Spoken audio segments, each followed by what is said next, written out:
Hello everyone, welcome to digital tech नेरा। और आज हम जानेंगे मासिक धर्म संबंधित समस्या है। तो चलिए शुरू करते हैं। मासिक धर्म आना ज़्यादातर महिलाओं के लिए जीवन का एक तथ्य है, लेकिन हर महिला का मासिक धर्म अलग अलग होता है। तो आपको कैसे पता चलेगा कि आपका मासिक धर्म ऐसी समस्याएं पैदा कर सकता है जो नहीं होनी चाहिए। तो चलिए शुरू करते हैं। कई लड़कियों और महिलाओं को मासिक धर्म के दौरान ऐंठन, पीठ के नीचे हिस्से में दर्द, थकान या बेचैनी होती है। लेकिन कुछ को इतना दर्द होता है कि वे हर महीने काम या स्कूल से छुट्टी ले लेती है। दूसरों को इतना ज़्यादा रक्तस्राव होता है कि वे थक भी जाती है। ये ऐसी बातें हैं जो किसी बड़ी समस्या का संकेत हो सकती है। तो चलिए आज हम इस बारे में डिटेल में बात करेंगे। NIH में महिला स्वास्थ्य विशेषज्ञ डॉक्टर लिसा हल्वर्सन कहती है कि महिलाएं पेल्विक दर्द या रक्तस्राव के बारे में बात नहीं करती है, लेकिन मासिक धर्म चक्र आपके स्वास्थ्य का एक महत्वपूर्ण हिस्सा है। जब तक आप अपने डॉक्टर से बात नहीं करेंगे, तब तक आप अपने उपचार विकल्पों के बारे में नहीं जान सकते। ज़्यादातर महिलाओं का मासिक धर्म चक्र 21 से 35 दिनों के बीच होता है या किशोरावस्था में 45 दिनों तक। रक्तस्राव आमतौर पर 3 से 7 दिनों तक रहता है। महिलाओं के लिए अपने स्वयं के पैटर्न को जानना बहुत महत्वपूर्ण है। एक महिला के लिए जो सामान्य है वह दूसरी महिला के लिए नहीं हो सकता है। सबसे आम मासिक धर्म संबंधित अनियमितताएं हैं मासिक धर्म का बिल्कुल न आना या नियमित रूप से न आना, बहुत अधिक या बहुत कम दिनों तक मासिक धर्म आना या बहुत दर्दनाक ऐंठन होना। ये समस्याएं कई अलग अलग कारणों से हो सकती है, जिनमें घाव के निशान, हार्मोनल असंतुलन, कुछ बीमारियां या स्थितियां और यहाँ तक कि कुछ दवाएं भी शामिल है।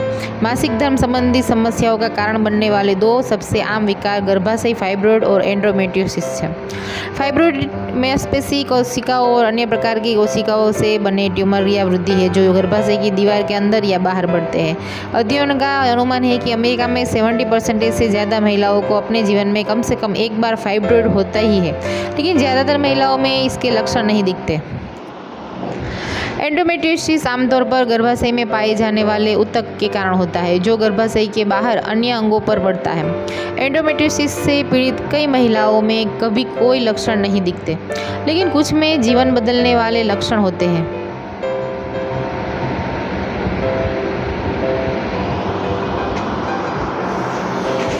एंडोमेट्रियोसिस संभवतः महिलाओं में बांझपन के कम से कम 1/3 के लिए जिम्मेदार है। फाइब्रॉइड, एंडोमेट्रियोसिस और अन्य मासिक धर्म संबंधी समस्याएं कई तरह के लक्षण पैदा कर सकती है। आपका डॉक्टर आपको यह पता लगाने में मदद कर सकता है कि लक्षणों का कारण क्या है।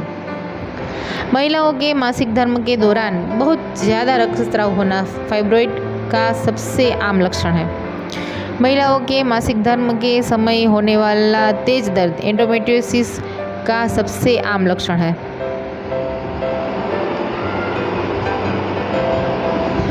फाइब्रॉइड और एंडोमेट्रियोसिस दोनों ही पारिवारिक रूप से चल सकते हैं। इस वजह से महिलाओं को यह पता नहीं चल पाता है कि गंभीर दर्द या भारी रक्तस्राव सामान्य नहीं है।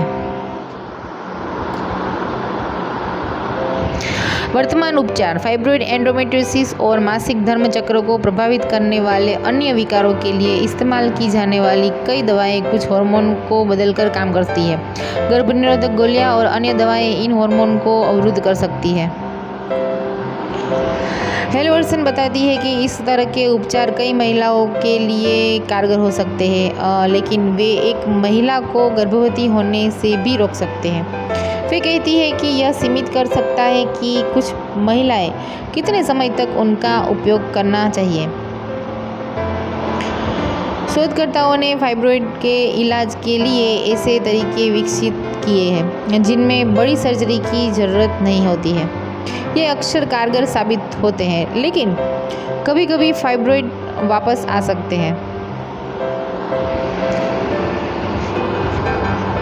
एंडोमेट्रियोसिस से पीड़ित कुछ महिलाओं को अन्य अंगों से चिपके ऊतक को हटाने के लिए सर्जरी से दर्द से राहत मिलती है। हालांकि अन्य महिलाओं को इस प्रकार की सर्जरी के बाद भी दर्द होता है। जिन महिलाओं को दवाओं या कम आक्रामक प्रक्रियाओं से राहत नहीं मिलती, उनके लिए हिस्टेरेक्टमी एक विकल्प हो सकता है। यह गर्भाशय और कभी-कभी अंडाशय को हटाने की सर्जरी होती है। इस सर्जरी से गुजरने वाली महिलाएं अब गर्भवती नहीं हो सकती हैं।